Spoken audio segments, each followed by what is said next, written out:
अच्छा दसवीं के भैयाओं के लिए कल हमने क्षेत्रफल संबंधी सूत्र समझाए थे।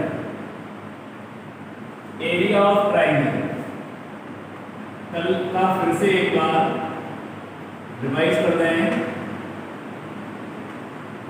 एरिया ऑफ ट्राइंगल एक त्रिभुज के क्षेत्रफल का हमने सूत्र बताया था 1/2। लिखने का तरीका जो बताया था हमने कहा था दो कोष्ठक लगा लीजिए माइनस इस तरीके से बंद कर दीजिए। कहा था पहले x1 plus x2 plus x3 लिखना है और इसमें y1 plus y2 plus y3। ठीक है, ये x1 लिखाया था ना, y2 इसको करें y2 y3 y1, यहाँ x2 x3 और x1। कल हमने और बताया था कि यदि एरिया ऑफ ट्रायंगल 0 हो, त्रिभुज का क्षेत्रफल 0 हो, तो वो सारे बिंदु कोलिनियर हो गए, अर्थात संरेखीय बिंदु हो गए। संरेख का मतलब होता है एक ही रेखा पर स्थित बिंदु। उस पर आधारित एक्सरसाइज 6.4 कल कुछ हमने एग्जाम्पल समझाए थे। क्वेश्चन नंबर फर्स्ट, उस त्रिभुज का क्षेत्रफल ज्ञात करो जिसके शीर्ष 0 4 0 -4 और 6 0 है। तीन बिंदु दिए हैं। अब आप तीनों को, एक को x1 y1 x2 y2 x3 और y, हमने तीनों को मान लिया। एक को x1 y1, एक को x2 y2, एक को x3 y3। What are the value of given point in the formula? जो आपको पॉइंट्स दिए हैं वैल्यू लिखते हैं। फिर से यहाँ लिखेंगे आप एरिया ऑफ ट्रायंगल। आप प्रत्येक सवाल में सूत्र को लिखिए। आप जितनी बार सूत्र लिखेंगे आपको सूत्र अपने आप याद हो जाएगा, उसको लिखने की आवश्यकता नहीं होगी। 1/2 x1 0 है, y2 -4 है। जो माइनस के नंबर्स हो उनको एक कोष्ठक में लिखेंगे, प्लस x2 0 है, y3 वो भी 0 है, x3 6 है और y1 4 है। हम बड़ा ब्रैकेट लगा चुके हैं, छोटा भी लगा है, अब लगा देंगे हम कर्ली ब्रैकेट, मझला कोष्ठक लगा देंगे। इसका उपयोग करना होता है माइनस, फिर से कर्ली ब्रैकेट। अब शुरुआत करते हैं y1 से। y1 x2 4 × 0 plus y2 x3 -4 × 6 plus y3 x1 0 × 0। Solve कर रहे हैं। 1/2 0 का मल्टीप्लाई -4 से 0, 0 का 0 से 0 plus 24 minus 0 -24 minus minus plus 24 1/2 48 equal to 24। कल बताया था कि इसका यूनिट वर्ग इकाई लिखना है। एक और है, कभी कभी एरिया माइनस में आ जाता है। अगर आंसर निगेटिव आए तो आप उस साइन को रिमूव कर देंगे और लिखेंगे कि किसी भी आकृति का क्षेत्रफल कभी ऋणात्मक नहीं होता है, अर्थात ऋण चिन्ह छोड़ने पर एरिया उसका धनात्मक ही होगा। एरिया हमेशा पॉजिटिव होता है, इसलिए कभी भी यदि आंसर माइनस में आए तो उस माइनस को रिमूव कर देंगे। ये क्वेश्चन नंबर फर्स्ट था।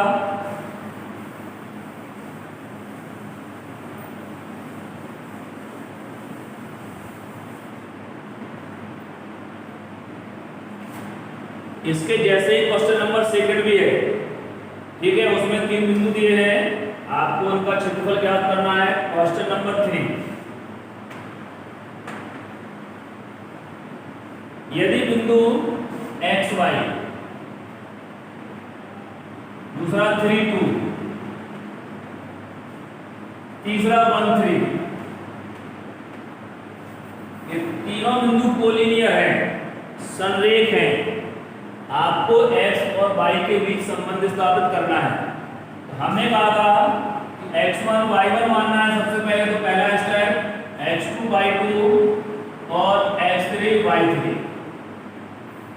अब उसने शर्त दी है कि जो दिए गए बिंदु है वो कोलिनियर है, संरेख है, तो लिखेंगे चूंकि तीनों बिंदु संरेख है, कोलिनियर है, इसके लिए शर्त थी कि त्रिभुज का क्षेत्रफल हमेशा 0 होगा, इसलिए area of triangle is equal to 0। ये आपको लिखना होगा। आपको जब कहा जाए कि सिद्ध करो कि बिंदु संरेख है, तो सॉल्व करके आंसर 0 दिखाना है, और जब वो पहले का बिंदु संरेख है तो आपको त्रिभुज का क्षेत्रफल 0 रखना है। 1/2 x1 y2, देखो लिखा है x1 y2, x1 है x, y2 है 2, प्लस x2 y3, x3 ये लिखा है y1 y, ये क्वेश्चन नंबर निकल गया, minus y1 x2 y1 x2 y2 2 दिया है, x3 1 दिया है, y3 3 दिया है, और x1 इज इक्वल टू कितना लिखेंगे 0। 1/2 इसके नीचे जाएगा, 2 भी 0 हो जाएगा। सॉल्व करेंगे 2x plus 9 plus y minus 3y plus 2 plus 3x is equal to 0। Bracket open कर लें, 2x plus 9 plus y minus 3y minus y minus 2 minus 3x is equal to 0। ये माइनस का 3x है, ये plus का 2x है, minus का x, minus का 3y है, प्लस का y है, माइनस का 2y, प्लस का 9 है, माइनस का 2 है, प्लस का 7 इक्वल टू 0। पक्षांतर करना है, माइनस से गुणा करना है, x plus 2y minus 7 equal to 0। It is the relation between the x and y।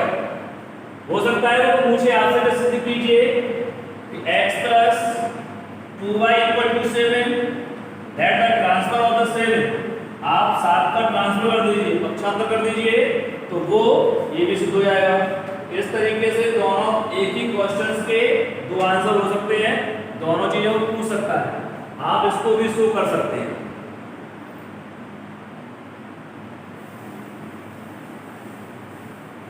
Next question, class 10th के भैया और बहनें ए और बी दोनों लोग एक फेयर पे काम करते चले। चौथा क्वेश्चन सेम ऐसा ही है, पांचवा, छठवां, सातवां। अब आप क्वेश्चन नंबर 9 उसमें दिया है बिंदु है A B plus C, B C plus A, और तीसरा है सी ए प्लस बी। आपको सिद्ध करना है कि तीनों बिंदु संरेख है। आपको बताना है कि तीनों बिंदु संरेख, उसने कहा है सिद्ध कीजिए कि बिंदु संरेख है। जब वो सिद्ध करवाए कि बिंदु संरेख है, तो आपको सिद्ध करना है कि त्रिभुज का क्षेत्रफल 0 होगा। x1 y1 x2 y2 x3 y3। त्रिभुज का क्षेत्रफल। प्रत्येक क्वेश्चन में आप इस सूत्र लिखेंगे, आप जितनी बार लिखेंगे आपको याद होगा। 1/2 x1 a x1/2 c plus a plus x2 y3 b into a plus b x3 y1, क्योंकि छोटा कोष्ठक पहले से लगा है, minus y1 x2 b into b plus c plus y2 x3 c into c plus a y3 x1 a into a plus b। अब आप खुद कैलकुलेट कर दीजिए इसे। 1/2 देखो AC प्लस a स्क्वायर होगा AB plus b square plus BC plus c square minus b square plus BC, b का गुणा हमने कर दिया इस कोष्ठक में, plus c square AC plus a square plus AB। अब आप 1/2 ब्रैकेट ओपन कर रहे हैं, तो AC plus a square plus AB plus b square plus BC plus c square. यहां से माइनस लगा है, पता पड़ा होगा, पढ़ाया भी है। यदि माइनस का गुणा करते हैं कोष्ठक में, उसके सारे साइन चेंज हो जाएंगे। तो माइनस का b स्क्वायर माइनस का BC माइनस का c स्क्वायर माइनस का AC माइनस का a स्क्वायर माइनस का AB